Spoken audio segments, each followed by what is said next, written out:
This is a conversation with Birgitta Elfversson. She was the former global head of M&A, home care, and health and well-being at Unilever. In this interview, we'll talk about her experience there building an M&A team from within. We discuss how they formulated their M&A strategy, the challenges they faced during their first acquisition, how they scaled their M&A team, and their smart approach to integrating companies. Hope you enjoy this conversation. This episode is sponsored by Deal Room. Meet Ivan, CFO at FastLap and a 15-year M&A veteran. In the chaos of data integrity challenges, Ivan discovered his sanctuary, Deal Room. Why? Because it aligns perfectly with their needs: project management, a secure repository, and a single source of truth. But let's shift gears and hear it directly from Ivan. Just sign up for Deal Room. Super excited about it. One source of truth. That's what we're trying to solve. It. All data in the same place. We can all access it and get to it, and be able to see where we stand at that particular date. Join Ivan. Make your M&A journey a success story with Deal Room, the only end-to-end M&A lifecycle management platform. Learn more at dealroom.net. Again, that's dealroom.net.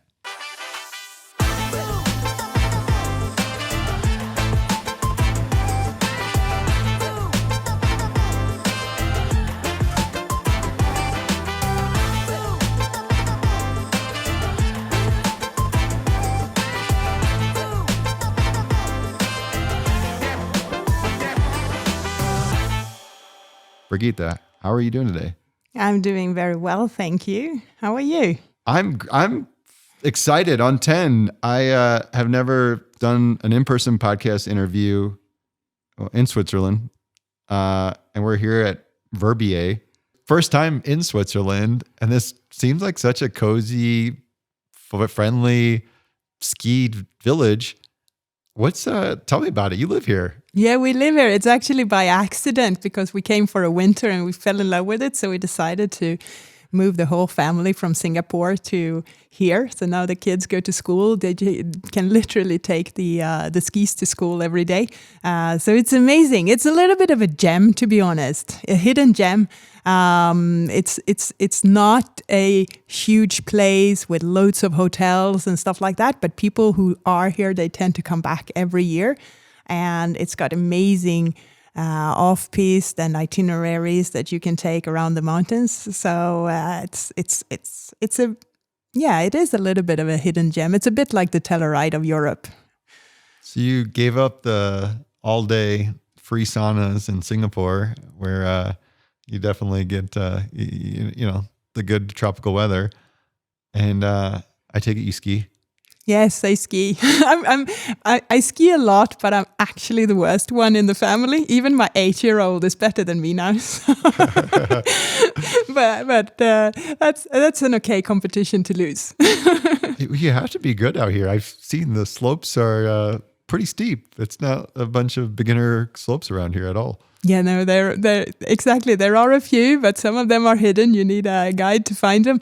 And yeah, people are serious about their skiing here. I tell you, I thought I was good, but here I'm lucky if I'm in the top half of the people who are here. Well, I appreciate you getting the invitation to get me out here. Thank you for coming. Thank you for taking the leap and going all the way up in the mountains. I was actually a bit pleasantly surprised that you went ahead and did it. Oh yeah, I would. Why not? Jump at a chance to do an interview here in the mountains in Switzerland? Absolutely. Yeah, and you brought the lovely weather, so well done. Can we just kick things off with a bit about your background? Yes, absolutely. Let's do that. I'm Swedish. I've lived in different places around the world, and now we've landed here in Switzerland in the mountains. I'm a mathematician. I got a Master of Science in Applied Mathematics, and I have spent roughly a decade as a management consultant with McKinsey and a decade with Unilever, where I did a bunch of different things. One of them was building up a new division that we're going to talk about. And now I'm working, supporting companies in different ways as an investor and advisor and board member. That's awesome. That's a really interesting background. Do any of the things that you've learned from the mathematics background apply maybe in M&A, for example?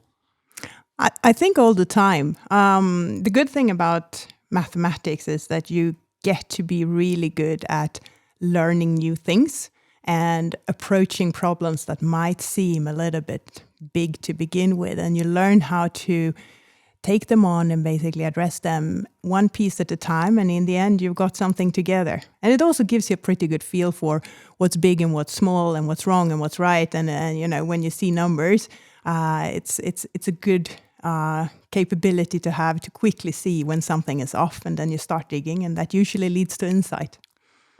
Interesting. So it sounds like it goes beyond just looking at financial numbers. You're almost like looking at other pieces of the deal with that same mindset. Yeah, absolutely. I think so. You know, a lot of mathematicians tend to be curious, and I think that's a good quality to have when you're looking at M&A and you're trying to understand the type of companies that you are addressing and looking to acquire. You got into management consulting. Was that where you got early M&A experience, or did that come later? Yeah, no, I did. So I did strategy, operations, and M&A with McKinsey, and I got the chance to view it from the advisor side. Got the chance to work with private equity, look at a lot of different companies in different industries. And that was helpful in terms of understanding that there are more than one business model out there. So many different business models and so many different industries that work in different ways. So what might be your correct gut feel in one industry is completely wrong in another one. I think I learned that the hard way at McKinsey, and it was very, very useful. I brought with me a bunch of tools that I've been using a bunch of times since then. That's actually a really good point. I'm curious, do you have an example of something like that you sort of learned in one industry and found out it totally is not related in a different industry? Yeah, I mean, most people that are well educated in business and finance, they have an underlying framework which is actually based on Ford, if I'm very honest. And it is your sort of functional organization and your value chain, which is very much built on a manufacturing industry. And it works pretty well in manufacturing industries. But if you look across to, for example, high-end software development, another area that I'm working in, the business model is completely different. Functions are not as important. Instead, it's about three core processes: recruitment, sales, and delivery. And the sort of marketing, sales, supply chain, all of those functions, they don't really matter in a people-heavy industry like software development, consulting services, really. That's a good point. Yeah, that's really interesting. So like a lot of those big dynamics change and you need to relearn it as you go into different industries. You got into Unilever. Well, I was brought in actually to be an internal consultant. There was a team called Strategy and Operations doing business model transformations around the world. So I had a team, or I had 3-4 different teams that went to different countries, and they supported specifically the home care business and doing end-to-end business model transformation. I mean, Unilever is a manufacturing company in that sense. You got the typical manufacturing value chain and you got the functions. And one of the key things there was that the functions were very strong. But when you looked at an end-to-end business like laundry products, so detergents and stuff, in Brazil, there was really only one person that had an end-to-end responsibility, and that was the chairperson of all the business Unilever had in the country. And that obviously led to a bunch of sub-optimizations along the way. So what we did was that we clarified the business model that was the most optimal for that type of business, in this case, detergents. And then we worked with each of the functions so that they all optimized towards the same goal. And that was a big, big win. So that's where you first started? That's where I first started.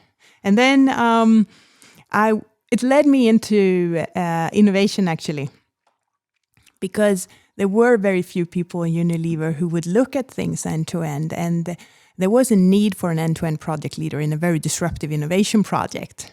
So I was brought in to do that, and I got hooked, and I got all these ideas about how to improve and change innovation in Unilever, and I tried to make it happen. I realized that there was nobody who really owned innovation, all aspects of it. So I was just looking far and wide. And at the same time, there was a person who was going to lead a transformation of the whole company and a big reorganization. So I felt like I should talk to him. So I brought my ideas to him, and he was courageous enough to let me in. I got into his team. And then he and I worked together on an innovation transformation. And having done that, we said, look, we should really try to grow this company, and started looking for growth areas. So after the innovation transformation, we were looking for new growth opportunities. We found the area of health and well-being, which is really consumer health, vitamins.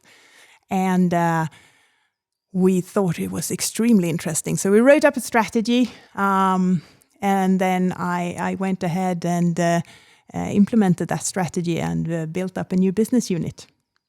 Tell me more about how do you shape a strategy, and then like M&A obviously came a big part of it. I'm trying to get to is like how do you sort of look at something from organic versus inorganic? Yeah, no, absolutely. We saw that health and well-being, as we called it, really the supplement space, was very interesting, and it went through big changes.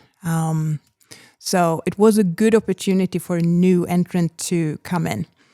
Now, when you look at whether you want to do this organically or through M&A, what really was the winner here was business models. So the companies that took a disproportionate share of the growth in the supplement space when these big changes were happening, they had a very different business model from Unilever. We could still see synergies in capabilities, in the supply chain, other things, and the route to market, lots of synergies. So we could see that Unilever would be a very good owner of these businesses, but we also saw that Unilever would probably not be a very good developer of these businesses, because the Unilever business model was not the one that was winning in this space.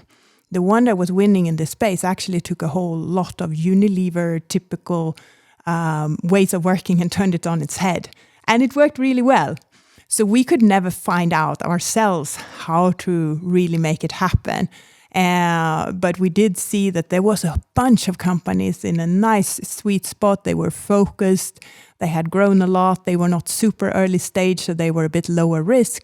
But they were at an inflection point where we could add a lot of value as a new owner. So that's when we developed a buy and build strategy. Basically, you looked at the space and that you're pretty far behind if you're going to get in there and start really getting some meaningful traction. And then also the way of working seemed like it was pretty different than what was actually being really successful in this space. Yeah, absolutely. And then it started shaping the build and buy. What did that entail? Like when you start developing a strategy, what are the key elements that you're covering and like level of detail? So we needed to figure out what companies would be good participants in a platform. Would you buy a platform or would you build a platform? That's one key choice. So when we looked at this space, we saw that most platforms that existed, they had some really interesting elements, but also some elements that we really didn't want. That were legacy businesses that people put in there, frankly, because they needed a little bit more scale. And we decided that instead of doing that, we went ahead and built our own platform with a number of players that were of roughly equal size and that could enter on their own terms. We needed to find them at a space where we could really add value. And they were still big enough to stand on their own 2 feet, because we didn't acquire brands, we acquired businesses, including their business models. And then we also needed to find out, why should we own these businesses? Why are we a better owner than anyone else? And that comes to synergies and how to capture the synergies. And we realized that since we want them to maintain their current business models, we can't do a hard integration. But also, we're not a financial owner that could just be completely hands-off. Then we're not going to be a better owner than anybody else. We see a bunch of synergies, both between the businesses and with ourselves. So we discovered or we developed a method that we called collaboration for the future, which was more around finding specific areas for collaboration and synergies that were not sort of a cookie cutter approach, where it was a one size fits all. It was rather that we saw 3 of the businesses might have similar customers, then it makes sense to collaborate on route to market. 2 other companies have very similar product formats, then it makes sense to collaborate on supply chain and especially manufacturing. And then you look at the ingredients where a number of the businesses also have overlaps, but not all of them. And that leads to different synergy areas in different constellations, rather than trying to force fit everyone into the same model. I want to step back. I'm assuming that there's a process where you build out a strategy and... Yeah. So we developed the strategy and we got a blessing essentially to continue. And as luck has it, just a couple of months later, there was a business that we were very interested in that said they wanted to start a process and they wondered if we wanted to be part of it. So we kind of kickstarted the business by acquiring Ollie, which was the first business in our portfolio. And it kind of built from there. And now, a couple of years later, we had 6 businesses in the portfolio and the model worked, and the organic growth was fast enough. So it quickly turned into a proper business, actually. Okay. But the level of detail is really interesting, because I'm always curious about that, because obviously the large company work different, but does it sort of come off with like a short, here's like a little 3 to 5 pages of what we're trying to do, but it sounded like you had things mapped out. You really had a pretty well thought out strategy in terms of identifying these companies, how they would come together, what that would look like in terms of building a business unit through acquisitions. And then you went and executed. I'd love to hear a little bit about the time frame in terms of when you started doing that first acquisition. Were there some surprises or challenges that you had when you started executing? I mean, we went ahead pretty fast. We had a long list of 1,600 companies in our database or something like that. And it was one that we felt ticked all the boxes. We called it a Wave 2 consumer goodsification company within health, and that was Ollie. And we got along really, really well with the founder and kept working with him for a long time. Of course, there was a lot of things we learned. So when the process started, I mean, it was basically, we were 3 people in the company that had worked on this strategy development. So we just had to be very innovative in terms of teaming up and making it happen. So we built what we call the coalition of the willing within the company. We actually found a lot of colleagues, and I mean, bear in mind, Unilever has 150,000 or so employees around the world. And a lot of them turned out were very, very interested in this health and well-being space. So we managed to pull in basically the whole due diligence team on virtually no heads up at all. And we brought them in and we evaluated the company. We brought in external support as well, which I think was both very helpful, but it also built a lot of confidence in the organization that the findings from the due diligence we did, they were very solid, because this was a new space. We had not bought. We had done a little bit, 1 or 2 toes in the water in Italy before, but this was a whole different thing in terms of acquiring a business in a new space. So we had to learn as we went along. So during that due diligence time, we pretty much built up the organizational model around this new business unit, how we were going to run M&A, how we were going to tie it together with strategy and with integration, what kind of governance model we were going to have. And I think the biggest surprise in all of this was how amazing colleagues around the world we had in this area that Unilever was not, they had expertise in this area that Unilever was actually not present in before we started this work. But it was based on interest or prior experiences, and they were so willing to chip in. So it was actually a really, really interesting journey. Sounds like you started with a really small, lean team, and things grew as needs came. It sounds like you found a lot of internal folks. Why the pursue over internal versus external to start with?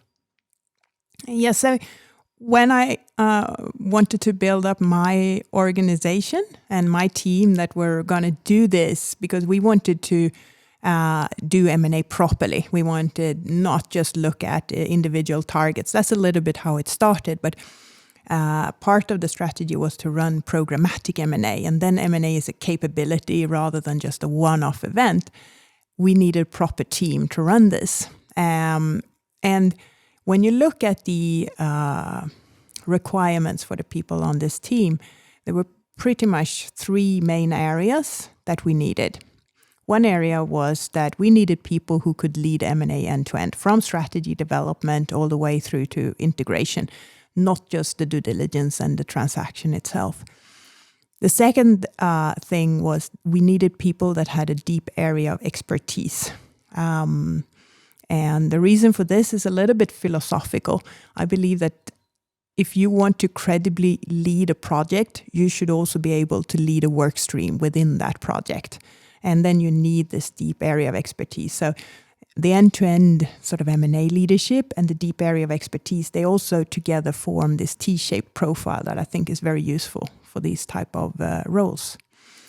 And then the third thing that we needed was somebody who could productively network with the rest of the Unilever organization, the 150,000 colleagues out there, that could contribute local market knowledge. They could contribute knowledge about specific customers and routes to market, about the supply chain, also about regulatory, R&D, loads of different areas.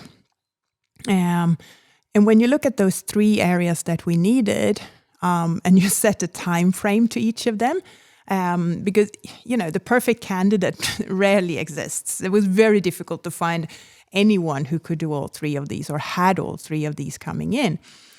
So if you look at how long it's going to take to build them up, the longest is probably the expertise area. If you want to be an expert in something, you probably should work on it for 10 years. So we decided that we needed people who had a spike somewhere already. The second longest is probably to build a productive network. So I came in as a mid-career recruit into Unilever, and I learned that for me, it took around 3 years before I could productively work with the organization and really get the best out of the organization. And then if you do it well, learning how to run M&A end-to-end, it's more like a 6 to 12 month process. So when we couldn't find people who could do all three, we went for people who had the second and the third. So we went for people within Unilever who had the network, who could leverage the organization, and who had deep expertise within something. And then we built a program to teach them the first one, which was the M&A side. You didn't jump out and try to recruit your former McKinsey colleagues or investment bankers. You saw that you wanted to have this end-to-end process, so that integration was a big part of it. You also saw that you wanted people that can essentially lead a work stream, and then also be able to leverage the massive amount of internal resources, which has led you to ultimately pursue internal over external. Does that sound right? Yeah, that's absolutely how we did it. All right. And then when you did need the help for external, maybe you can break that down too, because I guess I'm curious about the timeline. You started with this core team of just 3 people. Can you give me an idea of what their roles and capabilities were? And then as you started pursuing your first deal, who got added next? All right. So the 3 people, it was me, it was my boss, who was a part of the Unilever global leadership team. So he was spending part-time on this as a super exciting project that we did together. And then there was a lady who was more like an analyst and who was an expert on route to market. So when we ran our first due diligence, really, for Ollie, I was the project leader, and I was leading a few of the work streams as well. And she was leading a work stream, the route to market expert. And we had a bunch of colleagues that we pulled in that all had other day jobs to work on the rest of the work streams. And then we teamed up with an external partner to support us across the board. So they would inject their own people in different work streams depending on where we were weaker or stronger. And then I started hiring project leaders, really. They were not project leaders when they came in, but they came in and in their first project, they would support a work stream. Some of them would come in as a part-time support, and then they liked it so much, so they decided to join the team properly. In the next project or in the next due diligence, they were ready to lead a work stream. And after that, they could support on leading the overall project end to end, followed by leading more independently. And then finally, when they had learned a lot about this, they would start coaching others as well. So I added these new project leaders one by one, and they sort of, they were coming in piece by piece, just like that. First you join in a work stream, then you lead a work stream, and then you grow from there. So in the end, I had 6 project leaders at different stages of development. That's interesting. You had a whole program just to give people experience. When you're identifying the right people, what are the specific? How do you do it? Like everybody's got their own knack in terms of how you recruit people. Like how do you make sure you got the right skills and somebody's going to fit in? And especially like mentioned before, like just people don't have M&A experience. How do you manage that? So we had a couple of different sources for recruitment. One was we would post job openings, but we would also bring in people into projects, and they get a flavor for what it was like to work on M&A. And some of them were very keen to continue, and some of them we were very keen to take in and develop as project leaders. And I did a lot of interviewing in McKinsey. I was kind of looking for similar profiles, if I'm very honest. I was looking for leadership, I was looking for problem solving, and I was looking for drive. But also I was looking for a specific profile that were humbly disrespectful.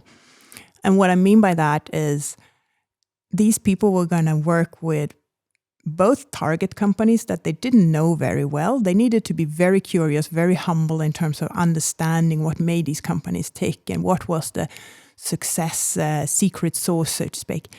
But also they needed to be disrespectful in the sense that they couldn't just take everything at face value. They needed to be comfortable challenging things that didn't make sense, or drilling deeper if there was something that they didn't understand, or questioning stuff that were just, old truths and not really valid. So I was looking for these humbly disrespectful people, and they turn out often also to be the best ones to really work productively in a network and get the most out of a broad range of people.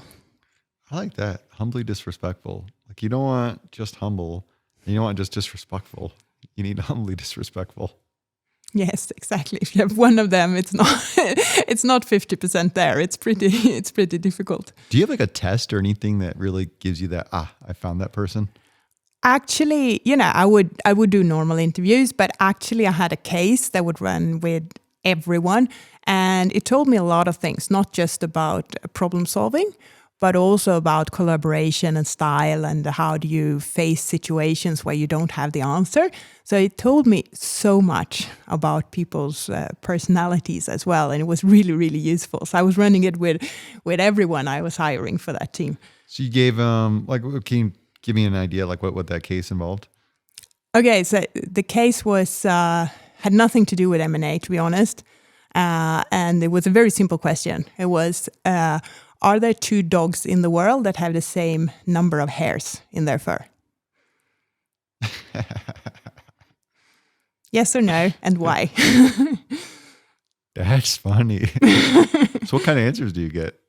All sorts of answers. That's the funny thing. I think out of everyone that I've interviewed, maybe 1 or 2 kind of get it and they really answer right away. And those are actually not the most interesting interviews. The most interesting ones are when you realize that people are like, gosh, how am I going to approach this? And then you take them on a journey and figure out, how many dogs are there in the world, what type of dogs, and, how many hair can there be in the fur. And then you walk through that together and you give little hints. And the best interviews is when somebody has absolutely no clue at the start, but they're willing to sort of go out on this journey and just listen in to the kind of advice or tips that I'm giving them along the way. And then they finally get it and they're like, I really like this case, That is such an interest. Can we role play this out? Yeah. Okay. You'd ask me.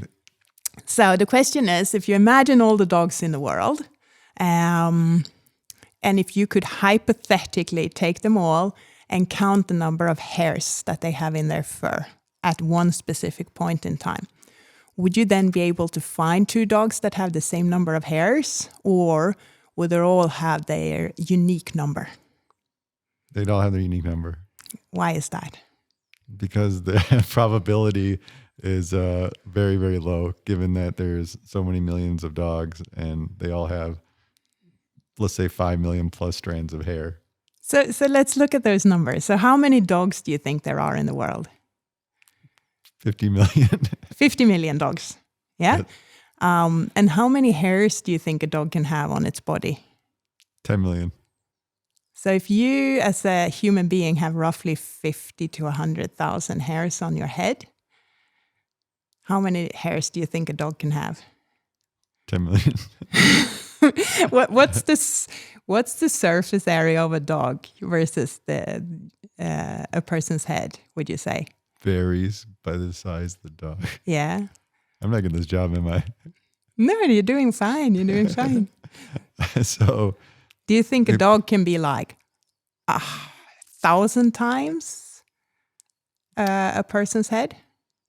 No. Or 100 times the person's Probably head? 100, right? We got a range. 10 times the person's head? Between 10 and 100. Yeah, okay. So if it is somewhere in that range, say, you got 50 people's heads on one dog on average, then... Is that about 2.5 million hairs? Yeah, so let's say you have 2.5 million hairs on a dog. And you got 50 million dogs in the world. Can they all have their unique number of hairs then? They can, and there's potentially a probability they have the same number of hairs. You don't have to find the dogs that have the same number of hairs. But if you have 50 million dogs and you have, say, 2.5 million hairs on a dog, and then you take the dogs and you sort them and you say, this is the dog with 1 hair, the dog with 2 hairs, 3 hairs, and you just put them side by side. And then you get to 2.5 million dogs. And then you continue. And then you get to 3 million dogs, and to 4 million dogs, and to 5. You're probably going to hit the probability that... You're probably going to hit the ceiling, are you? Yeah. So would you find 2 dogs that have the same number of hairs? Yes. Probably or absolutely? Absolutely. Yeah, that's right. All right. It's called the pigeonhole principle. actually. It's a mathematical principle. So if you have more pigeons than you have pigeonholes, then some of the pigeons will need to share. I didn't get this job. I think you did well. Yeah, but I know how you're going to close it. You're like, well, thanks for the time. It was nice to meet you. No. It's all about how to, problem solve in a collaborative way. I see like people that getting really stuck because they've got something in their head and they don't want to question it. But you're looking for how they explain it too. Because Yeah. you dug into that. Like, well, okay, how'd you get to that? Yeah. And then that gives you a sense of how they're thinking about it. And then when do you get the disrespect part out of that? I think, you do get a lot of the humbleness part out of it. The disrespect, I think, is you're not going to get it 100% here. Maybe. When I say something like how many hairs is there on a dog, you're going to see if people have their own views. Right. And, I could just say a number. In some cases, I would say a number. Yeah. But you can see if people take it at face value or if they actually think it through and they go like, okay, you gave me this. I can understand where it comes from. If they can't, they're actually going to ask about it. That gives you a good hint about the disrespect part, actually. Fair enough. I like this. I'm going to have to try this one. Hopefully nobody listening comes interviewing for a job at our company. Well, they got a head start if they do. The early deals, you're utilizing a consultant. Was it McKinsey? Did you bring? I don't know how confidential these kind of things are, but Okay. we used some of the big consultancies. Okay, fair. That's not what I'm trying to get to. What I wanted to know is how. Obviously, you found some gaps and thought, hey, let's use a consulting firm to fill this in. Early deals, we want some confidence in what we're doing and obviously a bit of CYA there. How do you work with a consulting firm to make sure you're really getting the most value out of it? I ask because there's a lot of clients I've worked with where they look back and they've had a lot of negative stories about, not getting the ROI or value and working with a consulting firm and things like that. But you've been on both sides. You've been in the consulting firm. You've hired them. You got to give me some ideas on how to make sure that you're going to get the right value when hiring an external firm, especially a big one, because we know they don't come cheap. Yeah, no, they don't. And it's so interesting. But, I think what's important to remember is that it's a people business. So it's not, the firm's name will give you quality assurance. Yeah. But the people that are on the project are the ones that are actually going to deliver. And the person on top in their team is going to have a huge influence in terms of how much you can get out of the firm that you're hiring. Somebody who's really influential in their organization is going to be able to get all the best experts on board your team. So that actually plays a very big role. I mean, if you look at the big management consultancies, you're rarely going to get a poor output. But if you really want the best of the best, you got to make sure that the person in charge of your project is important for them and they are important for their firm. That's how you're going to get the most out of it. I like this. How do I do that? Because everybody talks a big game, but can you validate that this person is super well networked in their organization? And right away, I'm thinking tenure. How long have they been in that organization for? Because if they're brand new, they probably are still in that early phase of got to prove themselves versus somebody who's been there 10, 20 years. How do you look at that? Yeah, so the best, tenure actually matters. You might have a more hungry person who has a lower tenure. But if you want some leverage inside their organization, you want higher tenure. So you want somebody with high tenure who actually thinks your account is really important. But also their informal standing is really important because there are people with high tenure who, maybe are not great at getting the most out of their organization. So hopefully, some people inside the firms and you can basically check who is this guy or girl, and what is their reputation and what do they get out of it. So you do your own diligence of that person. That's one thing. The other thing is, ahead of a project, you probably set up expert calls, and you can tell by the number of experts that they get on board, how flexible they are to your schedule, if I'm very honest, and how well prepared they are when you talk to them. That's going to tell you a lot about how important your top person is and how hard they worked to get the best of the best to join your call to convince you. Now, you've also got to make sure that this is not just a sales pitch, because it's kind of common that you get people pitching for a project that are actually not going to be so involved later on. So what you also want to do is make sure that the ones that impress you the most or going to be most crucial for a project, you have to get a commitment about their commitment to the project, so that you don't just get, all the fantastic experts for pitching the project, and then when it's delivery time, all of a sudden they got other sales pitches to do, because that can also happen. Yeah, you got people who are just biz dev focused. Well, yeah, exactly. And to be honest, what you got to remember is that it's a people business on both sides. And that means that if you're nice to work with, people are going to do a better job. I've seen a lot of, I'm an ex-consultant, and ex-consultants come in different shapes of forms. One type of ex-consultants are the ones that, want to push as much as possible to get the most out of the consultants that they hire later on. And they do stuff like they move the final presentation from the Friday to the Monday, and they add a couple of additional questions to look into, and then that the team is going to work all weekend just to finish it off. That's a short-sighted approach, I would say. You're not going to be a very popular client. You're not going to get the best people on the project, and you're not going to get the best output.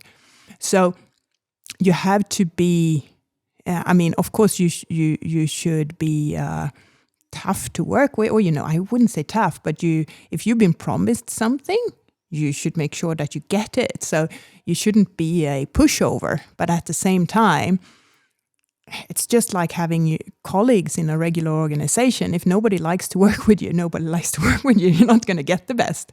Yeah. If you're a great person to work with, if your company is a great company to work with, you're going to get a better result also from external consultants. When you do retain that firm, how do you set them up for success? Because we talked about one of the advantages of internal folks is they got all the access to information and resources. And I guess working with this external firm, they're going to have to work with your internal team.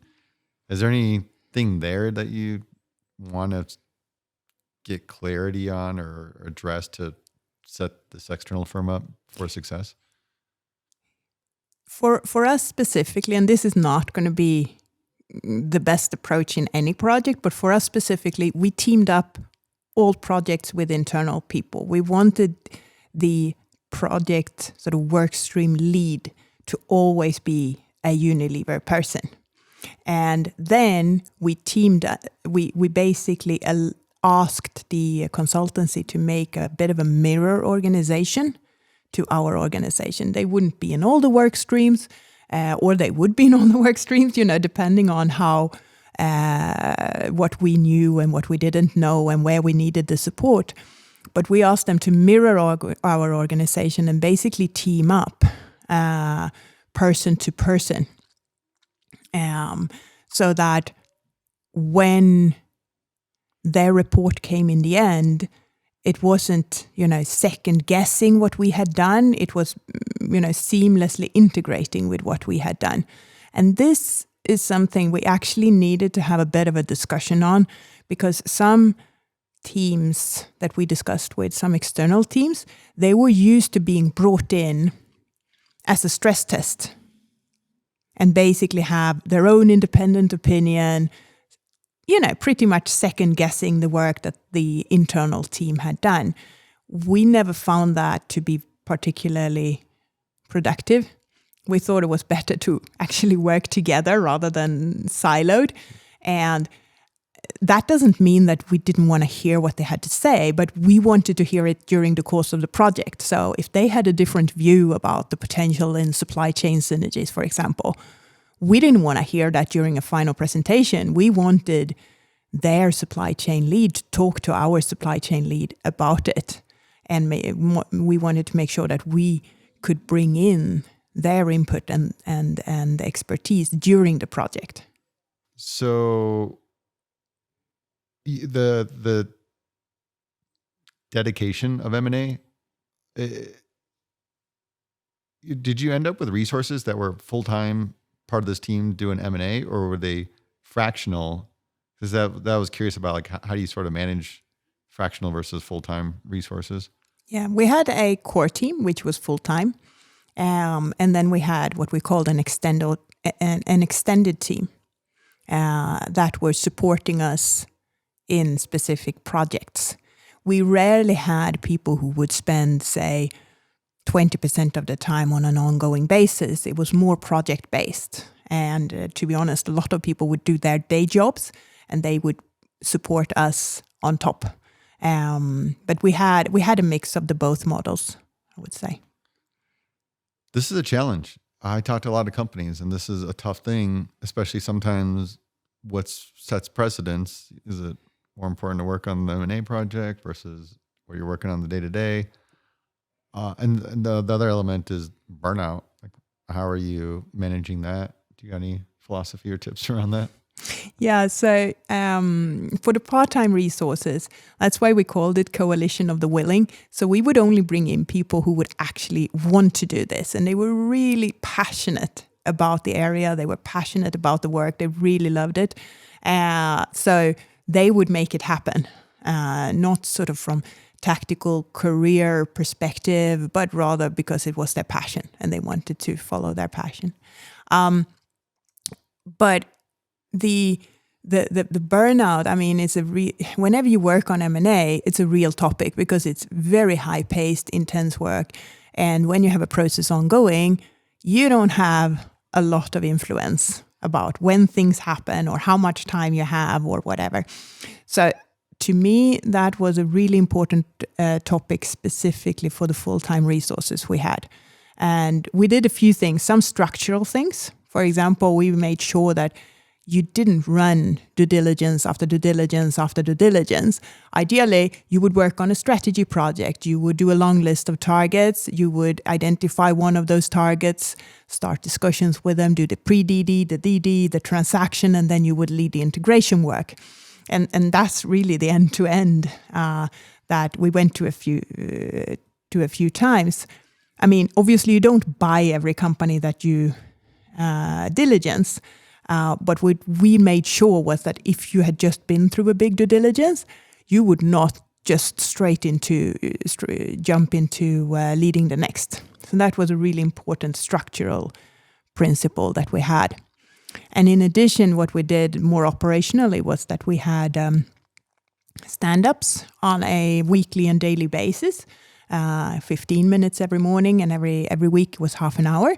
And it was my team, but it wasn't for me, it was for the team members. So we had the most junior person on the team would moderate it. And it may seem very boring, but we didn't talk any content. We only talked process in those meetings. And everybody went through, these are my priorities, this is what I'm going to do. And a lot of the time they would find synergies between their different pieces of work. They would realize that somebody else was working on a similar thing, or when somebody said, I'm really struggling figuring this out, somebody else would say, look, we actually did this in a project way back, and this is the person who led it. So it led to a lot of knowledge sharing, but it also led to reprioritizations and reshuffling of work. So we would always ask who's got a lot on their plate, who's got a little on their plate, and the team very independently would reshuffle the work between themselves. And I would actually I listened in, but I would rarely get involved. It was more when everybody had too much on their plate and reshuffling didn't help. then I could support them in reprioritizing all the things that we had on our plate. I love stand-ups. And I like how you highlighted the value of them, because when you have everybody giving these quick updates on what they've done and what they're going to do, you identify the synergies and the work that they're doing. I think dependencies also come up, because we always talk about that, like, oh, it's so much work to map these dependencies. But if you're talking about it and everybody's pretty clear what they're working on, they figure out those dependencies. And then you made a good point, the prioritization. I haven't even thought about that you'll quickly know where you need to adjust prioritization. I'll also, like, my experience is that you'll find where you do need to have meetings. Instead of creating a bunch of structured meetings, you sort of identify and say, okay, you two need to go talk about that and figure it out. So love that you're using stand-ups on the daily and weekly basis. The end-to-end part, tell me about that. You have team members that are running through the whole process. They're doing the diligence and then they're running the integration.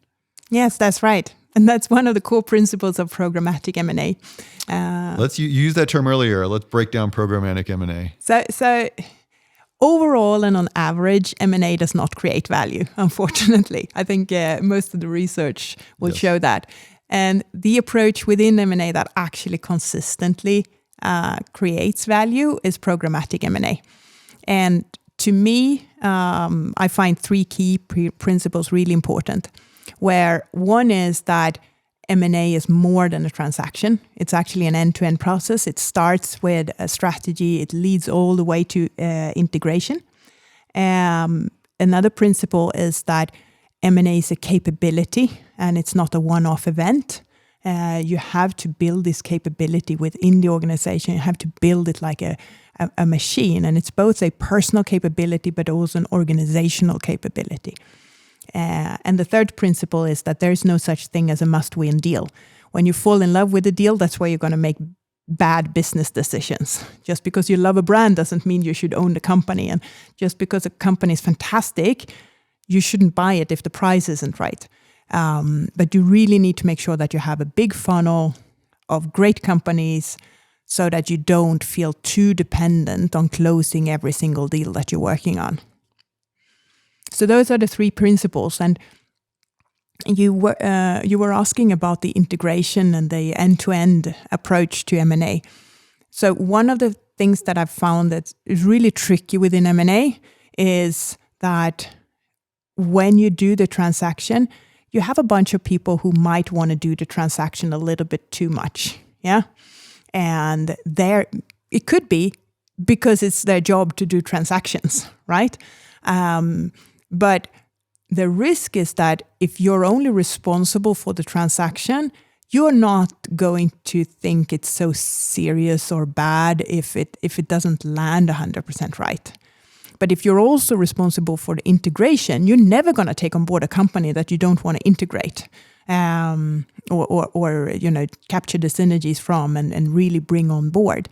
What I've seen is that when you have a cut between the ones who do the transaction and the ones who do the integration, the ones who do the integration are going to look at the business case and their first reaction is going to be like, "Oh, this is bullish." Yeah. Yes. And then they're going to start by renegotiating the business case. And already there, you've lost a lot of value. If you are, as a workstream lead or as a project lead, if you're also responsible for capturing the value that you identify, you're going to be pretty realistic about how much value is there. And if you've done the business case, you're not going to start by renegotiating it. You're going to go and make it happen. So that's why it's so important that it doesn't end with a transaction, but it also doesn't start with the transaction, because what I've seen otherwise is that there is a big risk if you don't connect strategy to M&A. You're going to look for the wrong type of targets. You have to really own the strategy and develop the strategy so that you can find the right companies to approach and do the right type of considerations when you're evaluating them. It's the golden piece of advice in the whole interview. Because I've done a lot of these interviews. And I think this is probably the key, because I've seen where you have separate teams, they're disconnected with what you described. They start renegotiating the whole investment thesis because they look at it as too unrealistic. But it sounds like here you're really bringing people along the whole journey and giving them accountability for the end results.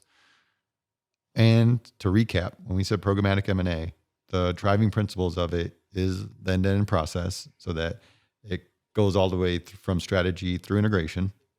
And then the capability of M&A, that it's just not a one-off event, but you're actually building M&A as a capability of the organization. And that there's no must-have deals. You can't fall in love with the deal and try to get it done by all means. You should have a robust funnel and do the stuff that truly makes sense for the organization. That sound right? Absolutely. You say it so much better than I do. I have to tell you what I'm learning from you. So we do these interviews. We got to keep sharp. I love it. I think that's really the big practice. Like if organizations aren't following that, that's the big thing that they're really missing out on. Kind of the book. I published a book a couple of years ago. It's like the whole thesis of it was you got to connect your diligence integration together. I wonder what was the Christmas gift to all the members of my team. What? Your book. You did? Was it really? Yes.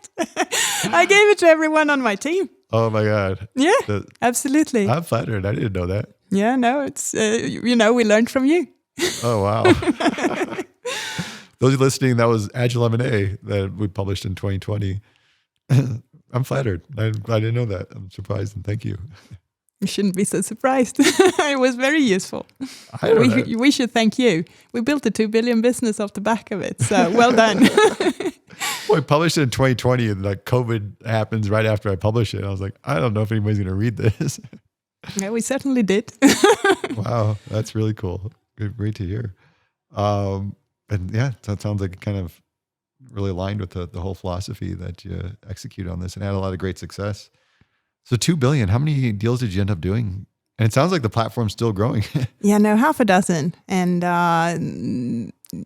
out of the billions, there is quite a bunch of organic growth. We really bought fast growth businesses that continued to grow after they came on board, and some of them even accelerated. So it's been good. You know, maybe this is almost like a sidebar question. This is something I've been thinking of because I'm CEO of a company that's up and coming, right? It's a high growth company with about 50 employees. And I always think about M&A. Like I spend all this time learning about M&A. I've done M&A. It's been about 10 years since I've touched a deal. So I'm itching to do deals. And I'm waiting for the opportunity for this organization to become acquisitive, build an M&A capability. But right now we have so much organic growth. And I'm always looking at this as a trade-off that if we start doing deals now, it's going to be a big distraction because you're still a small team, right? You're still like striving for the right resources and filling it out. That a lot of these opportunities, I'm writing them down because I know how much it's going to take a bite out of the focus on their organic growth. I'm curious, just from your perspective, how do you think about that or put considerations, or maybe it is too early and I do need to let the company mature a little bit till that organic growth is under control and predictable and then start thinking about it. I don't know. I'm just curious what your thoughts are. Yeah. So in a people-based business, as you are, you say you're 50 people now. Correct. That's the worst hurdle to overcome. So if you're able to overcome it, that is a big win in itself. Because what happens around 50 people is that up until that point, everybody can sort of have a view of everything and everybody can be involved in everything and really feel like they got ownership for the whole company. All of your employees, I bet they feel that. What happens when you go above 50 is that it's not possible anymore. And it becomes extremely painful for a lot of people because all of a sudden they don't feel as important. They don't feel as valued. It's not true. But they feel like the business has run away from them. So from a mindset point of view, breaking through the 50 barrier is the most difficult thing you can do as a people-based business. Once you're through it, and you say you got fantastic growth, so maybe you're on a good path to actually break through it. But once you've done that, you've done the most difficult thing. So I would say probably while you're in the process of doing the most difficult thing you can imagine in a people-based business, maybe don't load a lot of other things on top. However, if you find it hard to break through, sometimes it's just good to load on and keep, growing organically, inorganically, do everything just to get sufficiently high above 50, because then the continued growth is going to be easier. That gives some good things to think about, because I restructured the management team the second half last year. So now we got a full deck, new COO in place, all the department functions reporting up to the COO. And you can just tell it's going to be the next year is going to be a lot of getting the bearings in order and getting a lot of internal organizational shift through each department as they continue to build for scale. So maybe you got a good point there. Just need to hang on for a little longer until you really sense that the team's ready for those kind of special projects. Yeah, let's see. Hope you get through the 50. It sounds like you're set up in a good way for it. So yeah, all the best. Fingers crossed. Yeah, we probably shouldn't refer to M&A as special projects, by the way. I heard that's a no-no. Yeah, it's a capability, right? Exactly. Given that programmatic M&A, a lot of it drives the ability to execute integration, which ultimately is the capturing of value. This is the most important part of the deal, right? You either lose value if you don't integrate properly, or you're going to create value if you do it properly. How do you execute integration? Have your team really focused to do it well? Yeah, so organizationally, we started with the organization really. And if you're leading a due diligence in my team and we acquired a company, you're also the project leader for the onboarding or integration. And the timeline we set for that was 100 days. So for the first 100 days after closing, you're in the lead of realizing the value creation plan that you created really during the due diligence. From a work stream point of view, if you lead a work stream before the transaction, you're also leading the work stream after the transaction. So you're responsible for putting the contingency plan to life. For example, we had a lot of them for regulatory. I mean, it's a heavily regulated space we were in.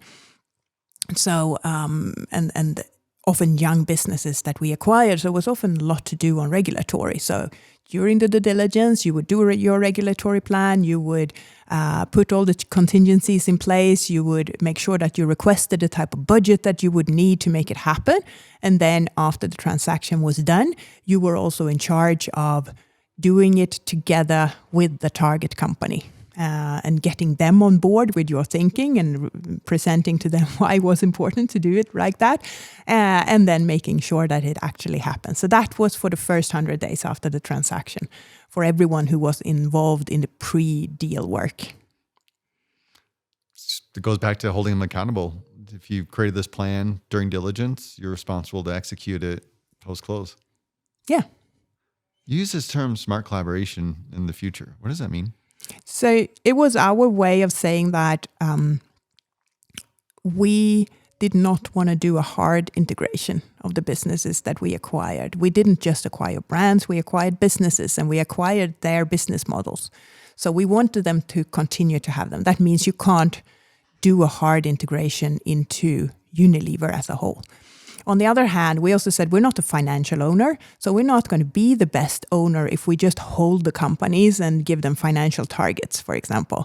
In order to create value, we actually need to capture some synergies.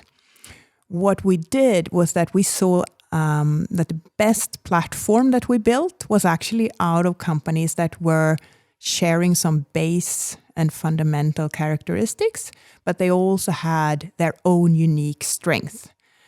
And that meant that the businesses we took on board, if you look at them, I mean, it's Ollie, Smarty Pants, it's Nutrafol, it's Onnit, it's Liquid IV, it's Welly. They were all very unique, but they had touch points.